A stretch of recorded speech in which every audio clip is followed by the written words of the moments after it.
പ്രപഞ്ചത്തിനൊരു രക്ഷിതാവുണ്ട് എന്ന യാഥാർത്ഥ്യം മനസ്സിലാക്കാൻ ശാസ്ത്രത്തിന്റെയോ തത്വശാസ്ത്രത്തിന്റെയോ ആവശ്യമില്ല എന്ന് ഏത് സാധാരണക്കാരനായ മനുഷ്യനും അവന്റെ സഹജാവബോധം കൊണ്ട് തന്നെ അത് മനസ്സിലാകുമെന്ന് അവന്റെ മനസ്സിൽ, അവന്റെ ആത്മാവിൽ അള്ളാഹു സൃഷ്ടിച്ച ഫിത്രത്ത് എന്ന് പറയുന്ന ശുദ്ധ പ്രകൃതിയുടെ ഭാഗമായി പടച്ചവനെ കുറിച്ചുള്ള ബോധം അവനിൽ നിലീനമായി കിടക്കുന്നുണ്ടാകുമെന്ന്, അതിന് വലിയ തരത്തിലുള്ള ബൗദ്ധിക വ്യായാമങ്ങളൊന്നും തന്നെ ആവശ്യമില്ല എന്ന് ഇസ്ലാം വളരെ കൃത്യമായി തന്നെ ചൂണ്ടിക്കാണിക്കുന്നു.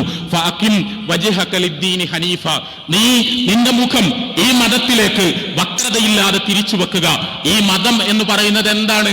ഫിത്രത്തല്ലാഹില്ലത്തി ഫത്തറന്നാസ അലൈഹ, മനുഷ്യരെ അള്ളാഹു സൃഷ്ടിച്ച് സംവിധാനിച്ച ആ ശുദ്ധ പ്രകൃതിയില്ലേ, ആ ശുദ്ധ പ്രകൃതിയാണ് യഥാർത്ഥത്തിൽ ഈ മതം.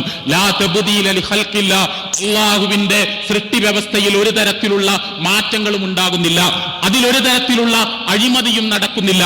ലോകത്തെ കോടാനുകോടി മനുഷ്യർ മുഴുവൻ അവരുടെ ശുദ്ധ പ്രകൃതിയിൽ ഈ പ്രപഞ്ചത്തെ നിരീക്ഷിക്കുന്നതോടുകൂടി ഇതിന് പിന്നിൽ ഒരു മഹാസ്രഷ്ടാവുണ്ട് എന്നവർക്ക് മനസ്സിലാകും.